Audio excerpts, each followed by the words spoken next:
이 자리에 나와 예배한 우리 모든 성도님 한 분 한 분이 어려움이 있고 역경이 있고 시련이 있어도 끝까지 잘 버티고 이기고 견뎌내셔서 결국에는 마침내 복을 받는 신자 되시길 주님의 이름으로 축원합니다. 세상 사는 중에 어려움이 없는 사람은 없습니다. 아무리 부자라고 해도 아무리 건강한 사람이라고 해도 사는 중에 다 자기들 나름대로의 어려움과 역경은 있습니다. 근데 그 역경과 어려움을 이겨내는 사람이 있는가 하면 그 역경과 어려움을 그냥 자신의 숙명처럼 받아들이며 자신의 인생을 놓는다든지 포기한다든지 그 상황을 결론적으로 받아들여서 자포자기하는 사람이 있다는 거예요. 모든 어려움과 고통 중에 여러분도 여러 상황들을 경험해 보셨을 건데 한번 둘러보세요. 돌아보셨을 때 여러분이 내가 마음을 어떻게 가지고 하나님 앞에서 어떻게 기도했냐에 따라서 어려움을 극복한 경우가 있는가 하면 또 내가 무너져서 그 고통과 어려움을 그냥 사정없이 당하면서 더 낙담하고 좌절했었던 그런 경험도 있을 겁니다. 어려움과 고통 우리가 얼마든지 이겨낼 수 있는데 내 힘으로가 아니라 하나님의 능력으로 여호와의 영으로 우리가 이겨낼 수 있다는 걸 경험하셔야 됩니다. 그게 체험이에요. 하나님께서 나를 도와주실 거라는 언약이 성경에 기록되어 있으면 진리니까 사실이니까 믿으시고 여러분이 살아내시는 중에 하나님 앞에 뛰어들면 하나님께서 그 어려움을 이겨내게 하셔서 승리하게 하시고 점점 더 강성하게 하시는 체험을 한다는 겁니다. 생로병사, 여기서 자유로울 사람이 누가 있습니까? 모두가 태어나고 늙어가고 병들고 죽어요. 근데 이 생로병사의 모든 과정을 고통으로 이해하는 사람도 있어요. 고통으로. 태어난 것도 고통이고 부모가 나를 낳은 것도 저주고 그리고 내가 늙어가는 것도 저주받아 늙어가고 내가 병든 것도 저주받아 늙었고 내가 죽는 거는 그 저주의 결론이고 이렇게 이해해버리면은 그 사람에게 무슨 소망이 있습니까? 그 생로병사의 과정 가운데 하나님께서 나를 천국 백성 삼아 주시기 위해서 오늘도 다듬으시고 연단하시며 훈련하시며 하나님 앞에 겸손한 자로 나를 이끌어가고 있다는 이런 믿음과 고백이 있을 때 신자답게 무르익는 거죠. 이해와 해석과 적용이 완전 달라요. 이 어려움과 모든 고통을 겪을 때 여러분 어떻습니까? 혹시라도 그 고통이 여러분의 결론입니까? 만약에 그 고통이 결론이라면 여러분이 더 이상 희망도 소망도 없어요. 이 고통이 결론이 아니라 지금 땅바닥을 볼 때는 이게 고통인데 눈을 들어 보니까 하나님의 희망이 보이고 빛이 보이고 새로운 역사가 일어날 것을 내가 보이니까 역전을 기대하는 거예요. 하나님께서 약속하셨으니까 모든 것을 바꾸시고 내가 바뀌고 내가 하나님을 바라보고 내 마음의 그 믿음과 확신이 바뀌면 하나님께서 내 인생 가운데 구체적으로 개입하셔서 나를 새롭게 만들어 놓으실 것이다 하는 이런 믿음, 이걸 우리가 의지할 때에 실제적으로 우리 인생의 역전이 일어나는 거예요. 근데 하나님께서 우리를 이렇게 역전시키시기 위해서 그냥 역전시키시는 게 아니라 역전시킬 만해야 역전시키시는 거예요. 제가 저희 교회 부임한 이후에 여러분에게 몇 번 얘기한 적이 있어요. 저희 교회가 그릇이 되면 하나님께서 쏟아 부어 주실 거다. 쏟아 부어 주셔도 감당을 못할 종지 그릇이면 뭘 받아내겠냐. 우리가 사발이 되고 대접이 되고 하나님께서 쓰실 만한 깨끗한 그릇이 되어서 쏟아 부어 주실 때 받을 만한 그릇으로 우리가 성장하자고 제가 여러분을 도전했던 적이 있습니다. 그렇게 바꿔주시는 과정, 연단의 과정, 훈련의 과정들을 겪으면서 하나님께서 우리를 키워주시는데 이 키움의 자리가 훈련이에요. 제가 어제도 다윗이 만난 고난이라는 훈련이라는 제목으로 여러분에게 말씀 전할 때 다윗이 그 훈련의 시간을 통해서 결국 자랐다고 얘기한 거죠. 성장했다. 하나님께서 그 다윗을 더 크게 쓰시기 위해서 어려움과 시련과 역경을 사울이라고 하는 사람을 만나게 해서 당하게 했지만 그 당한 게 결론이 아니라 그 당함을 경험한 이후에 다윗은 성장한 거. 이게 결론이에요. 역전이에요. 온 이스라엘의 왕이 됐어요. 역전이에요. 이 역전을 일으키시기 위해서 하나님께서 때로는 우리를 낮추시고 시험하신다는 거예요. 낮추시고 시험하셔서 우리를 새롭게 다듬어가는 하나님의 연단의 시간이 있는데 이걸 저희가 경험할 때 낙담하지 말라는 겁니다. 내 인생을 저주하지 말라는 거예요. 나는 복 없는 인간이고 나는 지질이 복도 없는 사람이라고 스스로 자기를 그렇게 평가하지 말라는 거예요. 하나님께서는 여러분을 그렇게 평가하지 않으십니다. 여러분은 복된 사람이고 여러분은 존귀한 자며 여러분은 하나님의 자녀인 줄로 믿습니다. 이 존귀한 자라고 하는 이 믿음, 하나님이 어떤 분인지 아니까 나는 어떤 존재인 줄 아는 거예요. 나에 대한 존재감, 나에 대한 이 정체성이 명확해야지 나와 하나님과의 관계가 아빠 아버지의 관계가 되고 또 하나님께 사랑하는 이웃들, 그들을 사랑할 수 있는 넉넉한 이 마음이 부어지는 거죠. 이게 어제 말씀드렸던 내용과 다 연결됩니다. 어제도 십계명의 머릿말 오후 시간에 말했지만 하나님 사랑, 이웃 사랑 핵심이고 이걸 통해서 결국 우리가 살아내는 중에 하나님 영광을 드러내는 이런 삶으로 나타나게 되는데 사랑, 하나님 사랑, 이웃 사랑 이 내용들 다 연결된다고요. 낮추시고 시험하실 때 하나님께서 다양한 방법을 씁니다. 하나의 어떤 일괄적인 방법이 아니라 다양한 방법을 쓰기 때문에 내가 상대방과 비교했을 때 마치 내가 좀 더 아주 힘든 시험을 당하는 것 같아서 불평이 나올 때가 있는데 그렇게 생각하지 마세요. 상황이 다르고 환경이 다르고 정도가 다를 뿐이지 각 사람이 느끼는 그 어려움과 그 훈련 앞에서의 힘듦은 똑같아요. 다 똑같아요. 어떤 선수들한테 물어보세요. 국가대표 선수들한테 넌 훈련이 어떠냐? 넌 훈련이 어떠냐? 넌 훈련이 어떠냐? 내가 보기엔 너는 이런 훈련 받으니까 좀 쉬워 보인다. 역도 선수에게, 탁구 선수에게. 아니 그 사람들의 정도의 차이가 있고 그 훈련의 강도에 여러 가지 어떤 그 집중하는 모습이 달라서 그렇지 다 힘들어요. 역도 드는 사람도 힘들고 탁구 공 치는 사람도 힘들어요. 누구든 힘들어요. 근데 이거를 자꾸 비교를 하면서 쟤는 안 힘들고 나는 더 힘들고 이렇게 이해를 해버리면은 우리가 불쌍한 사람이 되고 만다는 거죠. 정원사들을 보면요, 가끔 장미꽃을 더 아름답게 만들기 위해서 그 장미에게 한동안 빛도 비추지 않고 물도 주지 않는다고 합니다. 그때 장미가 조용하고 어두운 데서 시들시들 시들어간대요. 잎이 한 잎, 두 잎 떨어지면서 죽어가는 것처럼 보인다고 합니다. 그런데 모든 잎이 다 떨어진 후에 그 장미에게, 그 장미꽃에게 놀랍게 새로운 생명이 약동하기 시작한다는 거예요. 그 잎과 꽃이 다 떨어진 이후에 그 가지에서 더 부드러운 잎이 나오고 더 밝고 풍부한 꽃이 피기 시작한다는 거예요. 이 정원사들이 더 장미를 아름답게 꾸미기 위해서 그렇게 장미를 덮어놓을 때가 있다는 거죠. 빛이 들어오지 않게, 물도 주지 않게 할 때가 있다는 거예요. 또 저는 잘 모릅니다만 이 가지치기도 하지 않습니까? 이 가지치기를 해서 가지를 끊어내고 나면은 그 가지에서 더 푸르고 더 깨끗하고 더 건강한 가지가 나와서 잎을 내고 꽃을 내게 되니까 이 가지치기도 하고 또 접붙이기도 하고 이런 여러 가지 방법들을 통해서 정원사가 이 정원을 가꾸고 꽃을, 나무를 갖고 간다는 거예요. 하나님께서 우리에게 정원사 되십니다. 천국의 정원사는 우리 하나님이세요. 하나님께서 그 정원, 그 천국의 정원에 우리를 다시 옮겨 심으실 건데 우리에게 가장 아름다운 나무가 되게 하시고 가장 아름다운 꽃이 되게 하시기 위해서 이 땅에서 우리가 버려야 될 것들, 우리가 끊어야 될 것들, 우리가 정리정돈해야 될 것들, 그것들을 하나하나 가지치시고 또 떨어뜨리시기 위해서 때로는 우리에게 시련을 허락하실 때가 있다는 거예요.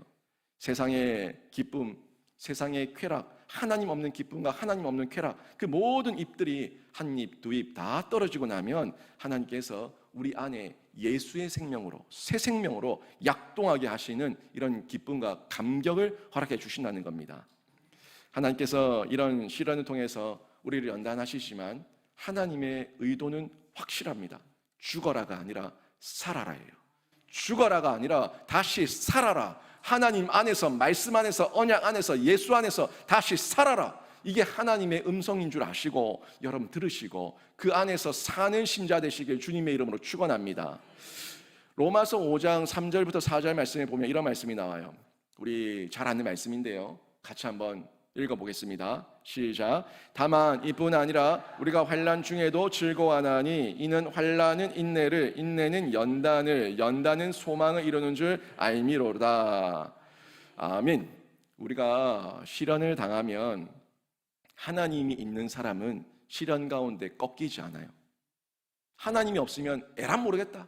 자포자기, 낙담, 좌절, 절망, 혼자서 그냥 열등감에 빠져 꼬꾸라지지만 하나님이 있는 사람은 환난 중에도 인내가 생기는 거예요. 하나님께서 나와 함께 하시니까 이길 수 있다, 견딜 수 있다, 버틸 수 있다, 할 수 있다. 인내하는 거예요. 인내를 하면은 그 인내가 우리를 하나님께서 정원사, 우리를 정원에서 가꾸시듯이 우리를 연단된 인격을 가지게 하시는 거예요. 그냥 인격이 아니라 연단된 인격이 강해졌다는 겁니다. 심지가 견고하고 그 잎과 나무의 열매가 풍성하게 연단된 인격으로 우리를 다듬으셔서 결국에는 우리 안에서 나타나는 예수의 생명의 빛, 생명의 맛을 드러내는 소망의 빛으로 우리를 사용해 주신다는 거예요. 이걸 믿지 않은 사람들이 보고 예수 믿는 사람 다르다, 그리스도인들 다르다, 세상에 감당치 못할 그리스도인이다 하는 이런 인정을 하게 되는 거죠. 오늘 16절 말씀도 보세요. 우리 하나님께서 우리에게 낮추신 이유, 우리를 시험하신 이유, 우리에게 어려움을 허락하셨던 이유 뭐 때문입니까? 같이 한번 읽어볼까요? 시작. 이는 다 너를 낮추시며 너를 시험하사 마침내 내게 복을 주려 하심이었느니라. 아멘. 마침내 복이에요. 마침내 복입니다. 여러분의 지금 어려움의 결론이 아닙니다. 여러분 아직 살 날이 남았어요. 그리고 우리는 이 땅에서의 사명 있는 날도 남았지만 우리의 영혼의 날이 남아있어요. 영혼의 날. 그 영혼의 날이 우리의 결론입니다. 그 영혼을 향해 우리는 가는 거예요. 이 땅에서의 인생이 결론이면 우리는 늙어 죽는 게 결론이에요. 우리는 늙어 죽는 게 결론이 아니라 영원히 사는 게 결론인 줄 믿습니다. 그 결론을 향해서 우리는 마침내 복 주실 그 하나님을 향해서 저 천국으로, 우리 아버지 계신 그곳으로 한 걸음 한 걸음 걸어가는 거예요. 하나님께서 이스라엘 백성들도 광야에서 갖가지 어려움, 갖가지 시련을 당하게 하셨습니다. 그런데 그 시련은 하나님께서 그들을 죽이기 위함이 아니라 결국에 그곳에서 연단된 자들, 연단된 인격을 가진 자들이 결국 살아서 가나안 땅으로 들어가는 것, 하나님의 적과 꿀이 땅으로 들어가는 것, 이 그림자, 이 예표, 이 현실 보여주시기 위해서 하나님께서 광야에서 낮추셨어요. 시험하셨어요. 하지만 시험했던 그 하나님이 나쁜 하나님이 아니라 그 시험의 계획과 뜻을 온전히 알지 못해서 반응하지 못한 우리가 어리석은 거지, 우리 하나님은 우리에게 복 주시기 위함이었다는 걸 우리는 명확히 기억해야 됩니다. 그리고 그 가운데 우리가 잊지 말고 계속해서 기억해야 돼요. 잊지 말고 기억해야 돼요. 잊지 말고 기억해야 돼요. 십계명 말씀드리면서 두 돌판에 새기셨던 이유, 우리가 또 그 두 돌판에 새겼던 십계명을 지켜야 될 이유 말했잖아요. 우리 하나님께서 창조주 하나님이십니다. 우리 하나님께서 구원자 하나님이십니다. 우리 하나님께서 은혜의 하나님이십니다. 그러니까 우리는 잊지 말고 기억해야 되는 거예요. 계속 내가 너를 종되었던 애굽 땅 종되었던 집에서 인도하여 낸 내 하나님 여호와니라. 내가 너를 애굽 땅 종되었던 집에서 인도하여 낸 내 하나님 여호와니라. 끊임없이 오늘 말씀도 보세요. 계속 하나님께서 내가 너의 하나님이다, 너의 여호와 하나님이다 말씀하고 있는 걸 볼 수 있지 않습니까? 어제 우리 피택자, 임직자 교육을 마쳤어요. 어제까지 해서 긴 시간 교육을 마쳤는데 어제 마지막 공부 내용도 쉐마에 대한 내용, 하나님께서 주셨던 이 신앙 계대에 대한 내용, 우리가 잊지 말고 가르치기 위해서 가정에서 우리 일상에서 어떻게 살아야 되는가에 대해서 말했는데 거기서도 마찬가지였어요. 거기서 어제 우리 훈련 받으셨던 분들이 봤던 내용이 신명기 6장 10절, 11절, 12절이었습니다. 거기서도 동일한 말씀, 오늘 8장에서도 동일한 말씀, 하나님은 계속 반복적으로 잊지 마라, 기억하라, 잊지 마라, 기억하라 말씀해 주고 있어요. 오늘 12절부터 14절 앞부분까지 한번 보십시오. 언제 잊습니까? 우리가 언제 하나님을 잊어요? 이 말씀 보세요. 내가 먹어서 배부르고 아름다운 집을 짓고 거주하게 되며 또 내 소와 양이 번성하며 내 은금이 증식되며 내 소유가 다 풍부하게 될 때에 내 마음이 교만하여 내 하나님 여호와를 잊어버릴까 염려하노라. 이 말 저희식으로 딱 얘기하면 등 따시고 배부를 때, 하나님 없어도 살만하다고 느낄 때, 내가 수고하지 않고 내가 애쓰지 않고 내가 심지 않고 내가 짓지 않고 내가 아무것도 하지 않고 하나님께서 거저 주시는 소산물을 먹고 마시며 집을 얻으며 성읍을 얻으며 하나님께서 그 모든 복을 주셨을 때, 그게 하나님께로부터 왔다는 걸 인정하지 않고 내가 잘나서 내가 똑똑해서 내가 대단해서 받았다는 착각에 빠졌을 때, 그때 하나님을 잊는다는 거예요. 그러지 마라.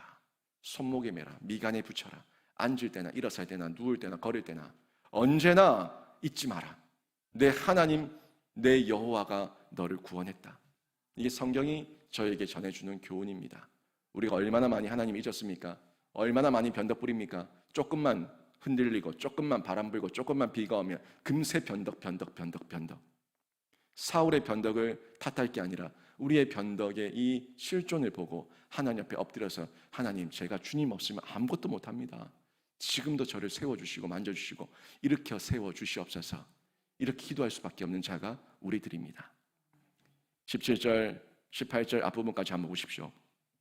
그러나 내가 마음에 이르기를 내 능력과 내 손의 힘으로 내가 이 재물을 얻었다 말할 것이라. 내 하나님 여호와를 기억하라. 그가 내게 재물 얻을 능력을 주셨습니다. 역시 마찬가지죠. 내 능력, 내 힘, 내가 했다 얘기할 때 아니다. 하나님을 기억하라. 하나님께서 내게 그 능력을 주셨다. 성경은 말하고 있습니다. 우리의 고백, 하나님께서 다 하셨습니다. 하나님께 모든 영광 올려드립니다. 이게 우리 믿는 자들의 진실한 고백이 되어야 될 줄로 믿습니다. 이게 잊지 않고 기억한 자의 고백이에요. 그렇게 하나님을 기억하고 말씀을 지킬 때 하나님께서 복을 주시는 겁니다. 말씀을 지켜 복을 받는 거예요. 11절 보실까요? 내가 오늘 내게 명하는 여호와의 명령과 법도와 규례를 지키지 아니하고 내 하나님 여호와를 잊어버리지 않도록 삼가할지어다. 삼가하고 잊어버리지 않으면 복을 받는 거예요. 잊어버리면 하나님의 심판과 징계를 받는 거예요. 근데 우리가 잊어버리지 않기 위해서 어떻게 해야 되냐는 거죠. 신명기 6장이 그 내용을 얘기하고 있어요. 쉐마, 이스라엘아 들으라. 오직 하나님 여호와는 유일한 여호와이시니 너는 마음을 다하고 힘을 다하고 뜻을 다하여 내 하나님 여호와를 사랑하라. 그 말씀을 손목에 메고 미간에 붙이고 앉을 때든지 일어설 때든지 누울 때든지 길을 갈 때든지 언제든지 말씀을 강론하라고 얘기하고 있어요. 이게 우리의 일상이라는 거죠. 매일 성경 읽어야 됩니다. 여러분, 잊지 않기 위해서 매일 성경 읽어야 되는데 주야로 묵상하는 거예요. 주야로 말씀을 묵상하면서 말씀을 우리가 읽고 깨닫고 듣고 전해야 되는 거예요. 전할 곳이 없으면 가족들에게라도 전해야 되고, 전할 곳이 없으면 우리 성도들과라도 은혜를 나눠야 되고, 은혜를 나누고 말씀을 전하면 나누면 그 말씀이 내 안에 실제가 되는 거예요. 나눈 사람이 말씀을 실천해요. 나눌 수 있는 사람, 그 말씀을 나눌 수 있을 만큼의 확고한 확신 있는 사람이 실천하는 거예요. 그런가 만가 늘 아리까리한 사람이 그 말씀을 죽을 똥살똥 실천하겠습니까? 아닙니다. 말씀을 전할 수 있을 만큼의 확신 있는 사람이 말씀을 실천하며 인생을 걸어서 하나님께 나를 던지는 거예요. 그렇게 살아갈 때에 우리가 여호와를 잊지 않는 겁니다. 그리고 그 과정 중에 약간의 어려움이 있고 또 흔들림이 있고 바람이 불고 폭풍이 몰아친다고 하더라도 그 시련은 결과적으로 나를 꺾어놓지 못하고 그 시련은 결과적으로 나에게 복이 된다는 겁니다. 왜? 복의 근원이 하나님이신데 하나님께서 복 주시니까, 하나님께서 복을 허락하시니까 결국 그 시련은 우리의 결론이 아니라 하나님의 역전 가운데 복을 받는 게 우리의 결론이에요. 저는 여러분이 그 시련 가운데, 훈련 가운데 여러분이 복을 많이 체험하시기를 주님의 이름으로 축원합니다. 이 복을 많이 체험했을 때 전할 때에 힘이 있는 거예요. 능력이 있는 거예요. 여러분, 사람들 이야기 들을 때 간증 들으면 재밌거든요. 뭐 이랬다 저랬다, 우리 엄마가, 우리 아빠가, 우리 애가 또 어떤 저런 여러 가지 막 엄청난 이 환경 가운데서 낭떠러지기 바로 직전인데 거기서 다시 회복되는 이런 간증, 뭐 기승전결, 뭐 드라마 같은 그런 이야기를 들으면 굉장히 재밌어요. 쏙 빨려 들어가요. 근데 쏙 빨려 들어가는 이유가 왜 그러냐면 전달자가 전달할 때 너무 실감나게 전달해서 그래요. 그 전달자가 왜 실감나게 전달할 수 있냐면 자기 삶의 이야기이기 때문에 그런 거예요. 어디 다녀오신 이후에, 여행 다녀오신 이후에 한번 그 이야기 해보세요. 거기 어떻고 저떻고 아름답고 푸르고 맑고 깨끗하고 온 얘기를 그냥 막 실감 있게 전하는데 막 듣는 사람이 가보고 싶어요. 근데 그냥 그림책 보고 거기 그렇더라 하면은 별로 땡기지 않아요. 여러분, 체험하십시오.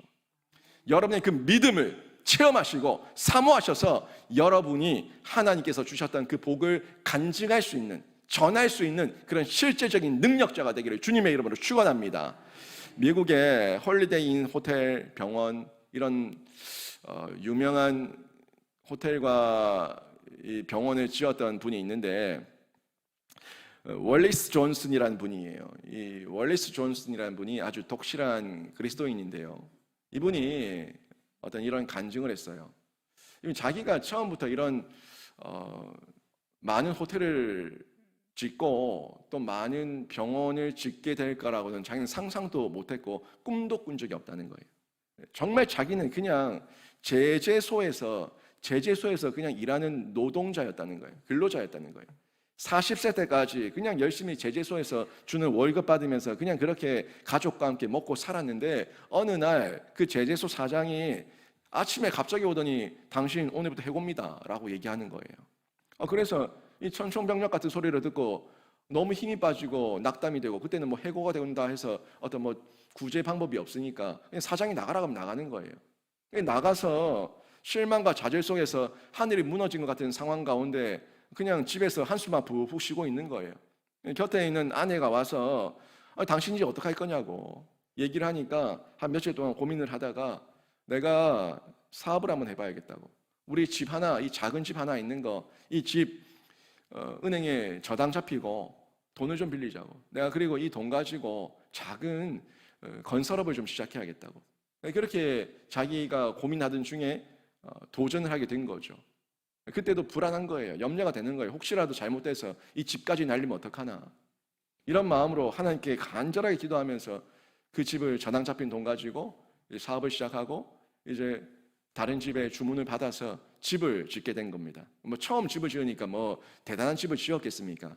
어떤 사람들이 자그마한 집, 작은 집 지어달라는 이 주문을 받게 됐는데 그 한 건을 짓고 나니까 또 다른 한 건이 들어오게 되고 이 두 집을 지으면서 조금씩 성장하기 시작하면서 건축업을 시작한 그 건축업이 점점 더 확장되게 된 거예요. 그리고 그때부터 그 두 집을 짓고 난 그 다음부터 5년 동안 그 사람은 수백만 달러의 장자가 됩니다. 엄청난 재벌이 된 거예요.